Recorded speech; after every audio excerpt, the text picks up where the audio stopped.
What's up YouTube, Saf here on Super Saf TV, and in this video we're going to be looking at the key differences between the iPhone X and the Samsung Galaxy Note 8.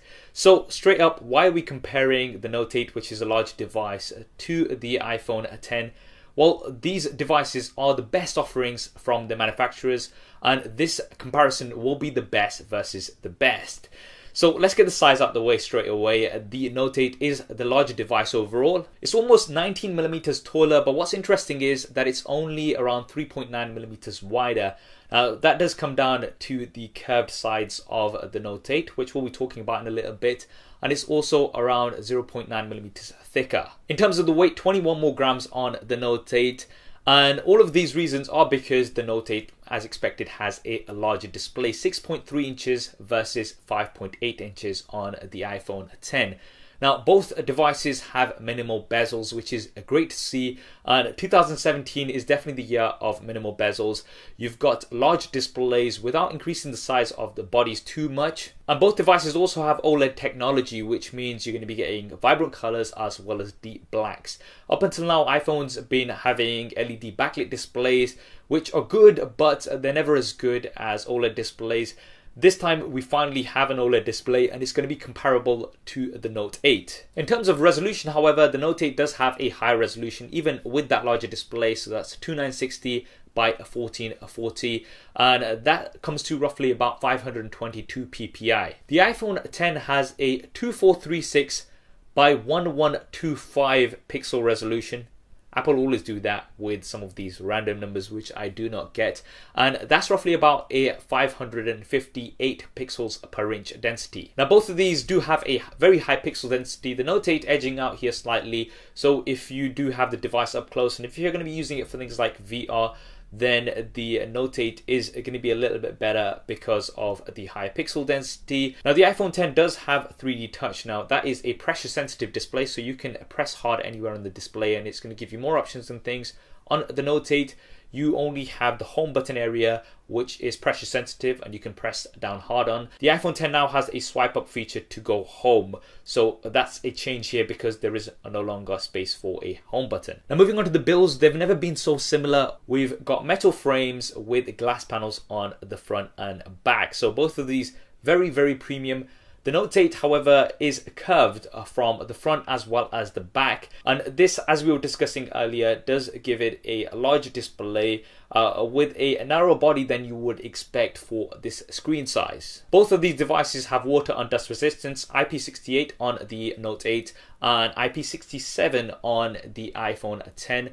It's great that both of them do have this feature. In terms of colors, you do have some more color options available on the Note 8 compared to that of the iPhone X. Now, moving on to the internals, the Note 8 has some of the fastest processors available on the Android side. So you've got the Snapdragon 835 or the Exynos 8895, depending on your location, with 6GB of RAM. The iPhone X has Apple's brand new A11 Bionic chip. Now, this is supposed to be very, very fast and efficient.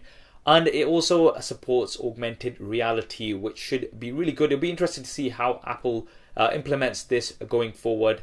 But in terms of speed differences and things, we are going to have to do some speed tests side by side of both devices to see which one is better. If you guys want to see that, then make sure you have subscribed to the channel. In terms of RAM, we're not sure exactly how much RAM the iPhone X currently has. Moving on to storage, the Note 8 comes in 3 different sizes, 64, 128 or 256GB options. You can expand that storage as well, so you do have a micro SD card slot, which is definitely nice to have. On the iPhone X, you've got either 64 or 256GB options. You cannot, however, expand the storage on the iPhone X, as you've never been able to do on iPhones. So the Note 8 in terms of storage would get the advantage here. Now, moving on to the cameras, things are very similar here in terms of the setup. We've got dual 12 megapixel cameras on both of these, which both support optical image stabilization. And they also work in a similar way where you're going to get a wide angle camera as well as a telephoto camera, which is going to give you 2x optical zoom. you've got an f1.7 aperture versus f1.8 on the iPhone 10 when it comes to the wide angle camera. But when it comes to the telephoto camera, both of these have an f2.4 aperture. Both devices also have a feature to blur the background on images. It's called live focus on the Note 8, and on the iPhone 10 it's called portrait mode. Now on the Note 8 you can blur the background after the fact. This is something you can't do on the iPhone 10. However, the iPhone 10 does have a portrait lighting feature, which is going to be in beta initially, and it's going to let you adjust the lighting effect of your images. It looks very promising. You will be able to adjust the lighting after the fact too. With the Note 8, it does take images from both the wide angle as well as the telephoto camera. This is definitely useful, so you've captured both of those in case you do want to get the wide angle shot too. Now obviously we'll be doing a super SAF style camera comparison as soon as the iPhone 10 is out commercially. And if you want to see that first, then make sure you have subscribed and switch on notifications. Now moving on to video, this is where things get interesting once again. The Note 8 takes some great video. I've done lots of camera tests here on the channel, so definitely do go ahead and check those out. And you've got 4K at 30 frames a second. You've also got slow motion at 720p at 240 frames a second. Now the iPhone 10 actually looks very impressive with 4K at 60 frames a second and 1080p video slow motion at 240 frames a second. Now this looks very, very promising, and I can't wait to test out the iPhone 10 because of the video features that it has. I believe it's the first smartphone with 4K at 60 frames a second. I may be wrong, but it's definitely one of the first, and it looks very, very promising. In terms of the front-facing cameras, the Note 8 has an 8 megapixel front-facing camera with an f1.7 aperture, and it has autofocus with a 1440p video recording. The iPhone 10 has a 7 megapixel front-facing camera with an f2.2 aperture and 1080p video recording, but it's got facial recognition, so this is going to allow you to have a portrait mode, so it's going to blur the background from the front-facing camera as well, and you'll also have the portrait lighting effects too. These will be in beta initially, and that is definitely nice to see. There's also an emoji which is going to track your face and represent emojis to that effect, so if you're into that kind of thing, then that's also there. We'll have to do some detailed camera comparisons between these two to see which one of these takes better selfies, but both here are very, very promising. Now in terms of the operating systems, we've got Android version 7.1.1 with Samsung's Experience skin on top currently on the Note 8. The iPhone 10 is going to come with iOS 11 out of the box.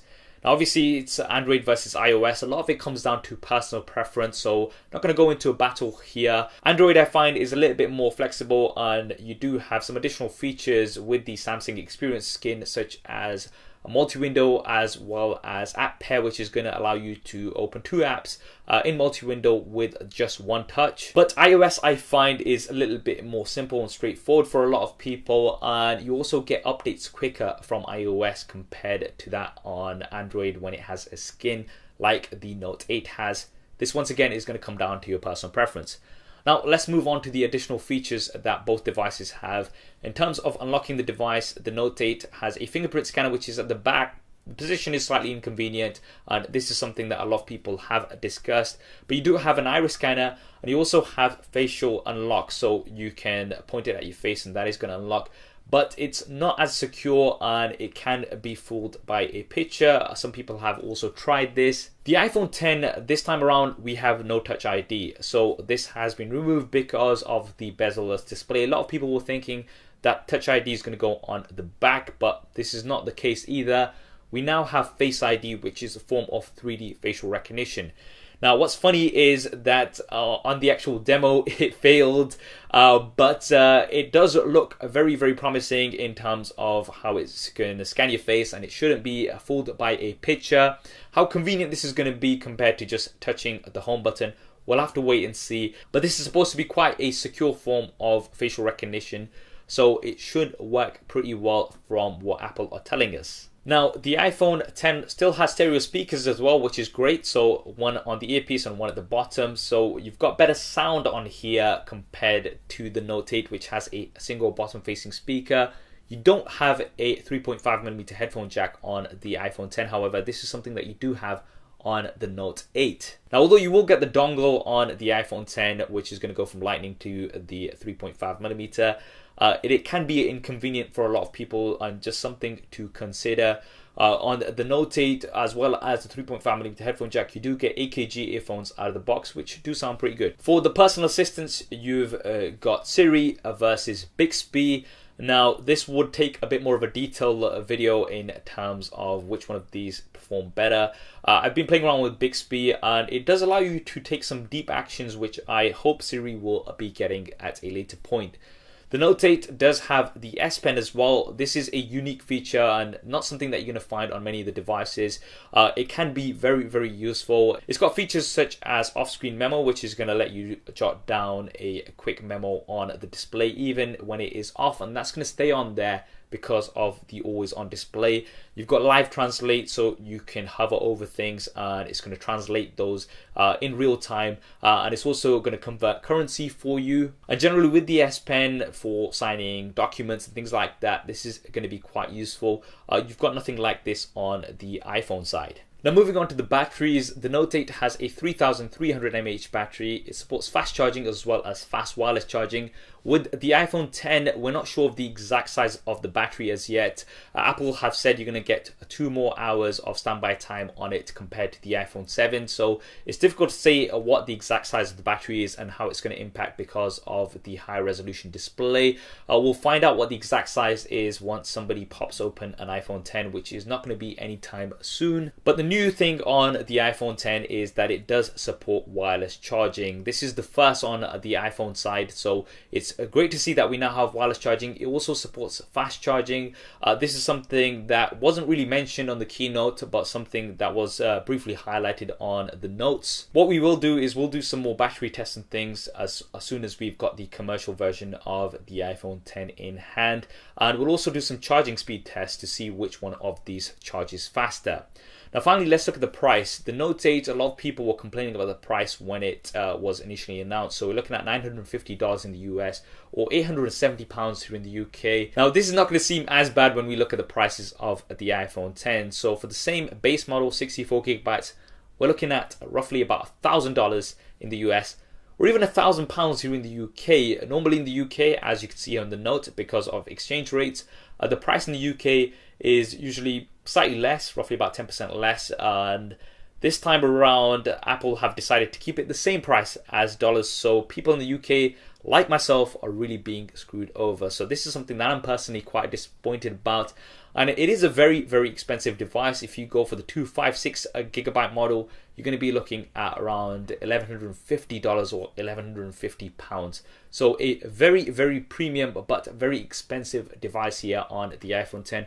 The Note 8 definitely also expensive, but it is a little bit cheaper compared to the iPhone 10. In terms of release, the Note 8 is shipping worldwide from the 15th of September. Some people have already got it. I've currently got mine. With the iPhone 10, it's going to be available for pre-order from the 27th of October, a day after my birthday. So hopefully I'll get a lot of money for my birthday, because this is definitely going to set me back.